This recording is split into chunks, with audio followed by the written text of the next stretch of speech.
Hey everyone, welcome back to the channel. Thank you for being here. My name is Andrew, coming to you from the rainy Carolinas. Today's topic is going to be when the pawn becomes the queen. Think about that for a minute. Everyone, if you like the content, please like, subscribe, and share. So as many of you know, I use chess analogies and ocean analogies and tunnel, light at the end of the tunnel, all these analogies that are completely accurate and true when you're healing from the narcissistic relationship. This video is going to be, I'm going to illustrate it to you right now in the beginning. For those of you who don't play chess, chess is played on a chessboard, and when you get one of your pawns, if you can move them 8 steps to the opponent's back line, you get to trade your pawn in for a queen. And a queen is the most valuable piece on the chessboard. Having said that, you were a pawn when you were in the relationship with the narcissist. Now, you in real life, you're not a pawn, but the narcissist saw you as such. And they looked at themselves as a king or a queen or someone who could domineer you and control you and manipulate you and take advantage of you and use you up and really do whatever they wanted with you because you were weak. You did not know what you were up against. You weren't taught this in school. So again, you're on a chessboard and you're being moved around left, right, and center, but you only have so much control and so much power. You're essentially the weakest piece on the chessboard, which is the pawn. Again, back in the relationship, you didn't know what triangulation was. You didn't know what the smear campaign was. You did not know what a rage fit was or stonewalling or the silent treatment, etc. You had to learn all of these terms and you had to learn the glossary, the definitions on the narcissistic abusive cycle, because this is the only way to get through to the end, the light at the end of the tunnel, or to the other side when the pawn actually does become the queen, the strongest piece on the chessboard. Now that you understand all the chess analogies, you had to go through, you know what, and back. You had to be tested multiple times throughout that relationship. Essentially from the beginning, when you first met the narcissist, you were being tested because the narcissist looked at you as a fresh slate, a clean human being, meaning they didn't know their worth or their value. Maybe you were a people pleaser. Maybe you are an empath. Maybe you gave to a fault. Maybe you put others in front of yourselves and you just were a kind, loving, stable, healthy person. I understand that, and my hope is you are still most of those things, if not all of them. But lo and behold, you met somebody who took your life on a whirlwind, a roller coaster of emotions. They moved you super high and they dropped you super low. And that was the narcissist. You did not know that people on the planet existed like the narcissist. You didn't know that not everybody has your best interest at heart. You didn't know that there were people that would want to just take from you. You didn't know that people could fake their way through relationships. You didn't know that people had fake empathy, fake love, fake adoration, fake experiences with you. That is what the narcissist is in a nutshell. Everything about them is fake, it's hollow. And what they do is they go from person to person throughout this life of theirs and then look to take as much from unsuspecting people or recycled past sources of supply as they can, because the narcissist is a coward and a bully, and they are the pawn. If you want the real truth, which I'll fast forward to in a moment, they're not even on the chessboard. They're so low. They're below your shoe. They vibrate on a very, very low vibrational state. But staying on course here, you were being manipulated when you were in that relationship. You were being future faked. You were being told that A, B, and C would happen when those days never arrived. You were in a place that you did not know where you were, and you were existing in a place that is called the devaluation stage, or you could transpose that with the narcissistic fog, when you don't know what is left, what is right, what is up, what is down, what is in, what is out. What you do know is you're working harder and harder and more for the narcissist, because you're trying to get back to that initial stage, the love bomb / euphoric stage, when you fell for the mask, you believed in the person, and that person did their best to get you entrenched into a relationship with them. It doesn't have to be romantic. It could have been a friendship. It could have been a colleague, a coworker, a neighbor, a person in a community or organization. It could have been anybody. But the narcissist saw something in you, and they saw that you were a beautiful, bright, shining light. That is you, a beautiful, bright, shining light. Don't let anybody ever take that away from you ever again. Now all these things I'm mentioning to you, they culminated with one day you falling in love with the narcissist, or relocating, or moving halfway around the world, or creating a family, or starting a business, or buying a house, or putting them through school, etc. One of these pivotal things, if not all of them, took place. And when these things happened, the narcissist now knew that they had you locked down. They had you where they wanted you. And again, the narcissist was manipulating every bit of that relationship with you. They were triangulating you from the beginning of that relationship, probably explaining to you that their former partners, let's say it was a romantic relationship for this part of the video, that their former partners weren't good people and that they didn't do what they were supposed to do. And the narcissist back then, you didn't know they were a narcissist, but they were playing the victim card, and you probably, or maybe, thought you would be the white knight in shining armor and swoop in there and help them out and build them up and maybe create a family with them, who knows. But you believed in the mask back then, and the narcissist had fine-tuned that mask to customize it just for you. The narcissist wears many, many masks each and every day, but the one mask you saw was the belief in the hopes and the promises of the future that the narcissist told you that they would accomplish with you. As soon as the narcissist knew that they had you, that's when they began to pull away from you. That's when they began to devalue you more and more and more. That's when they began to really press the gas pedal of abuse, and the cesspool of destruction is where you were swimming. You didn't know it back then, but what you did know was something was off. And it was too late now to trust your instincts or your intuition, and it was too late to ignore the red flags, because you were now in the deep end of toxicity. This is exactly where the narcissist wanted you. They did not want you to ever escape from that place, but you did. And as you escaped, meaning, let's say the relationship ended and you were discarded, not a fun thing to experience. I went through it. It's not a good experience at all. Or if you ended it yourself and you couldn't take it any longer, then what happened is you went down the rabbit hole of exploration and education, and you probably typed into the search engine or browser something like RageFit, or someone's giving me silence or silent treatment or something, and then lo and behold, narcissism popped up, and you watched a few videos or read some information, and it was checking all the boxes, and you realized that you were manipulated and you were taken advantage of, and in fact you were a pawn, using that chess analogy, but you didn't know it because you believed in the person's words, and they faked it so well throughout that whole relationship. How could you believe anything other than that? Then after much time of exploring and understanding and becoming educated and awakened and empowered, what you did is you realized that you had to go through that relationship. There was no other way. Did you want to go through the narcissistic relationship? Absolutely not. I didn't either. But the narcissist did not walk up to you and give you a 2-page report and say, hey, guess what? This is what I am and this is what I will do to you. Would you like to enter the relationship with me? They didn't do that. They came in under the disguise of being one person and actually being somebody else. That's the mask that they wear. And they get you to tell them your hopes, your dreams, your aspirations, your goals, your plans, and they tell you that all those and so many more will come true. They are a used car salesman, if you will, who doesn't back up their words. I'm not saying used car salesmen are not good people. I am saying that back in the old days, those people were looked at like as taking advantage of people. But that's what the narcissist does. They're a used car with a beautiful paint job at times, and there's no engine underneath the hood.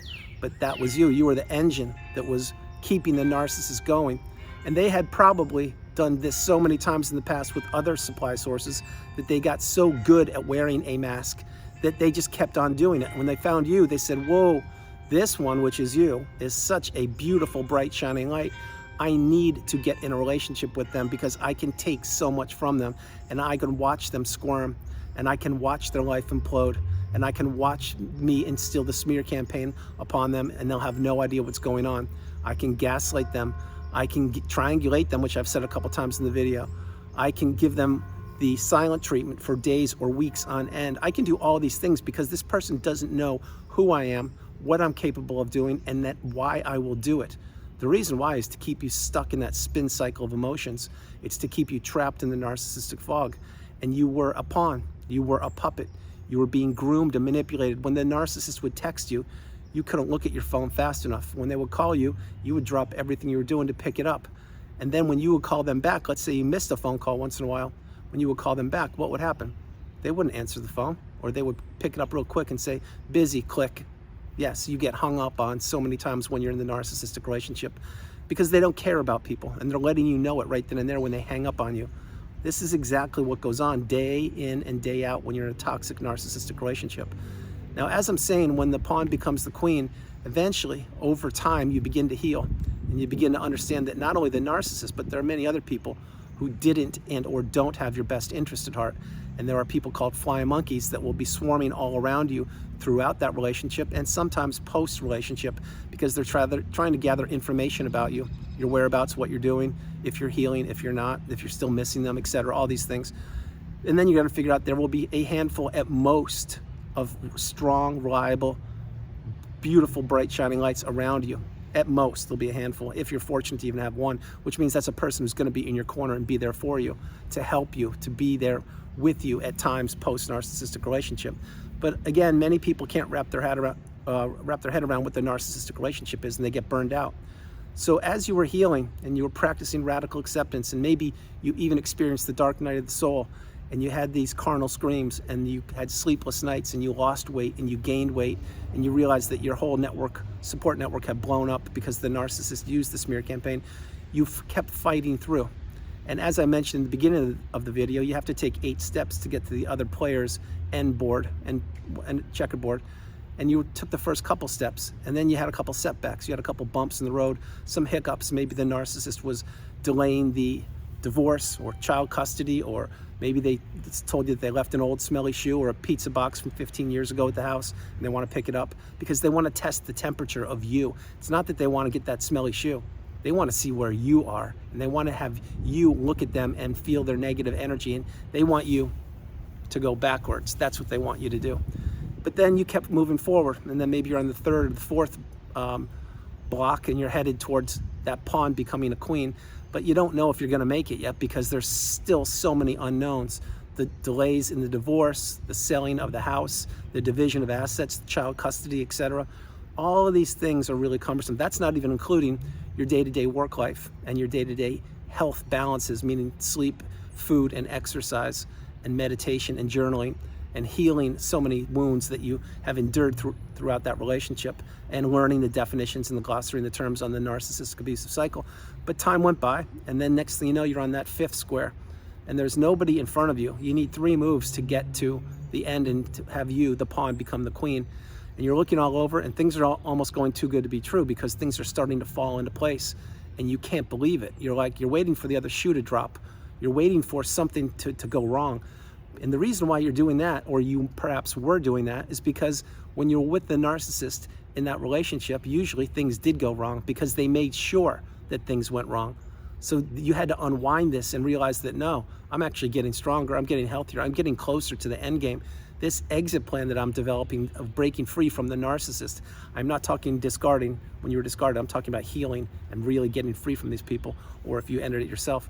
I'm getting so many steps closer, and I can actually see where me, the pawn, is going to become the queen.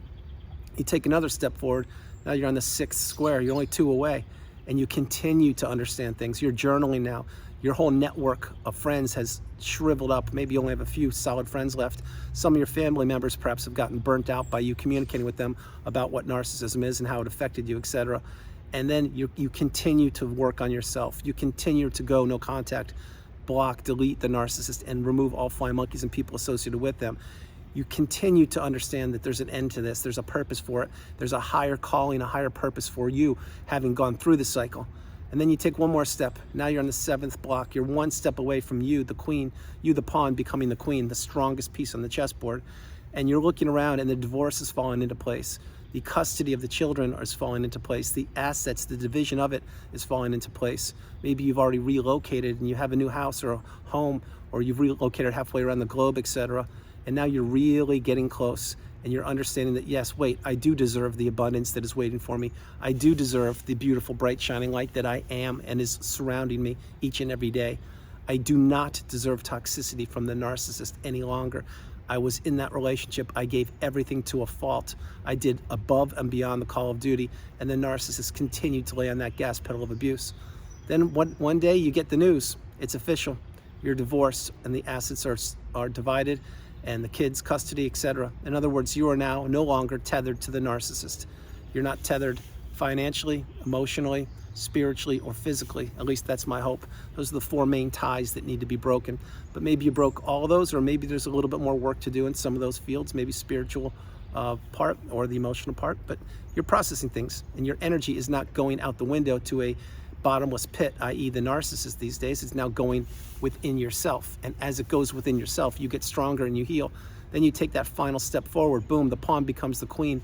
You are now the strongest version of yourself known to humankind. You are in the third version of yourself, the galvanized version of you that you did not even know existed. You have gone no contact, you have blocked people, you've done everything you possibly can, you insulate yourself now, you have boundaries, you now know your worth and your value. You look back on that chessboard and you say, I've come so far. I used to be not who I am now, and I don't even know how I got here. But what happened along the way is I was in a toxic relationship that almost took me down for the count multiple times, but it didn't. And then I healed and I began to focus on myself and slow my life down and understand that I was the priority. I came first, second, and third. And then each and every day or week or month or as time progressed, I got closer to me no longer being the pawn.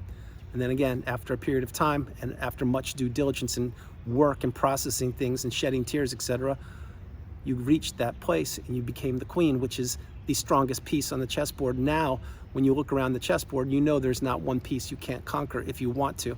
But again, we don't conquer things. We are beautiful, bright, shining lights. We're abundant. We are the positive energy force on the planet. We had to go through that relationship. Remember, you did have to go through that relationship and you lost yourself. And to lose yourself, that's when you need to find yourself, and you do just that when you come out of the cycle and you actually heal. Most people don't go through the narcissistic relationship the way you did. And most relationships, i.e. anything but the narcissistic relationship, you don't have to heal from. You just, things just go back to normal. But there is no such thing as normal in the bizarre world of the narcissistic relationship. It takes a lot of work. It takes a mountain of work. And in time, in your time, you will heal if you apply the tools that are provided for you on the channel. But now you are in power. You now understand that your energy is priceless, your time is priceless, your resources are invaluable, and the narcissists try to take away all of those and so many more, and they accomplished that until when? That's right, until they couldn't any longer, and you got that first light bulb moment and you realized that you were up against a narcissist and you had to get away from them as soon as you possibly could. This is an analogy to let you know, a chess analogy, that the queen is the strongest player on or piece on the chessboard. That is you, queen, king, whatever sex you are the strongest one now because you are the galvanized version of yourself. And the narcissist never thought you would make it. They did not think you would do anything other than stay a pawn, or maybe not even stay at all, if you understand what I'm sharing with you. Everyone, that's the video. I hope you liked it. I loved doing it from the beautiful Carolinas. This is Andrew. Namaste. Have a great afternoon, evening, or morning, no matter where you are on the planet. You are not alone. Remember that. You are not alone. I hope you enjoyed the video. I loved doing it. It is so appropriate because you were once in a place where you are not now, and you were so much weaker and you didn't know what was going on. You just knew that you were not being treated properly, and you knew that you were experiencing so much verbal abuse, mental abuse, financial abuse, emotional abuse, maybe even physical abuse. Those days are long over. You're now in a safe place in your healing, or you are working towards getting there and creating an exit plan. But eventually you will reach that pinnacle, that mountaintop of indifference, and you will become the queen on the chessboard, the strongest piece on the chessboard, which I've said 4 times now. I reinforce these illustrations and these words with you to let you know that you can do anything you want to in this life. One thing you should do is to understand your value and your worth, and you should stay away from any narcissistic individual and or toxicity, and you should block anyone who does not serve you. And I do mean anyone who does not serve you. Everyone, enjoy yourselves. God bless you, and I'll talk to you tomorrow. All right, bye, you guys. And it is beautiful. I hope you guys like the background. It's because it's fun.